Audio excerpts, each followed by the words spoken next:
Hello and welcome to another Rebelling School class. Today I will be covering a different governor that many players seem to play wrong or hate, some even saying that she's bad. In fact, Economist is very good. Maybe not as much as Smuggler, but still fairly strong. Let's go over her description. The Economist is trusted to receive the year's budget in advance rather than monthly. This gives freedom to respond to events, but also increases corruption.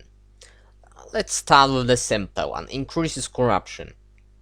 What it does is increases the rate of corruption increasing, not corruption risk, which simply put is not a problem on MERP rule, since your real corruption is maxed out in a couple of turns. I already talked about that in the previous class, so if you want to learn a bit more about that, check out the previous one. But annual budget in advance is pretty big if you ask me. Let's compare to a default governor with one upside, which is no downside, called civil servant. She gets a little bit less, technically, starting funds compared to him, but let's see how well they do after each year. So Economist starts with about 74 bucks. In 1 year she has 110 bucks. In 2 years she has 146 bucks, and so on, assuming you don't spend it all and your annual budget doesn't change. Civil servant has higher starting funds, but has to wait for them. May plus 3 bucks, June plus 3 bucks, July plus 3 bucks, and so on. In 1 year, he's still behind. Same in 2 years, he's still behind Economist. And now understanding this is key to the well-known concept from the previous class called money now does not equal money later. Money in the early game is much better than in the late game. This is seen especially well thanks to a let's compare the police rush strategy without any civilians initiatives purchased with Economist and without.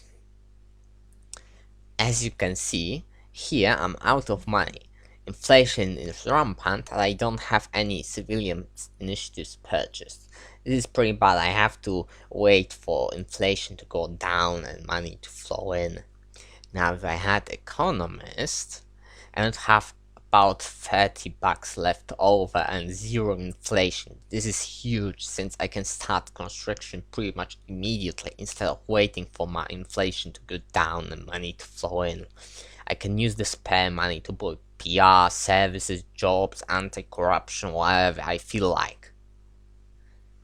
Let's change the topic to the Economist special initiatives, which are the bank reserve increase, which requires district representatives, and the non-essential spending freeze, which requires bank reserve increase.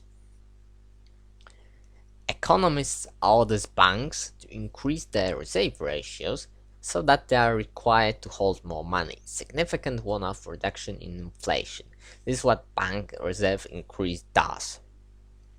It usually costs $1 unless you have a really high inflation when it costs 2, but usually costs just 1.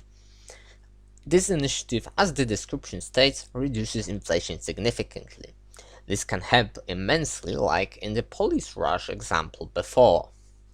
The other one is the non-essential spending freeze, which says Economist orders a review of all government spending and freezes it where possible. Significant one-off reduction in inflation. As you can see, it's pretty much the same as previous one, but there's an exception. It lowers support level by a bit, and you can see that in the bottom left corner of the screen where the support level is. It also affects insurgent support, increasing it, so you'll probably want to avoid buying this one if you can.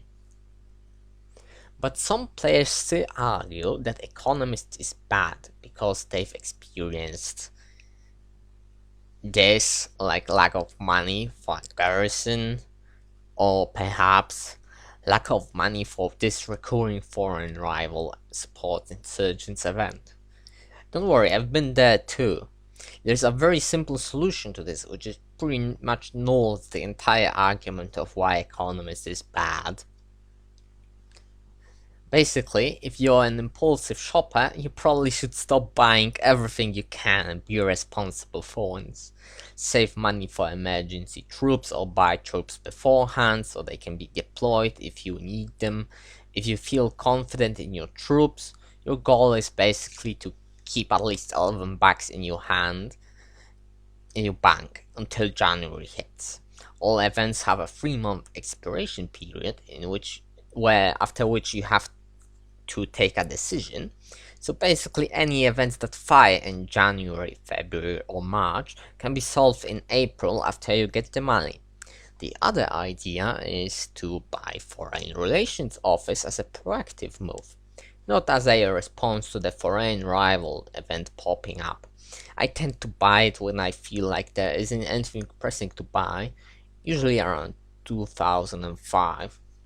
Be warned though, the event might fire even earlier than that. Thank you for watching the video. I hope it's been of help to you. See you in the next class.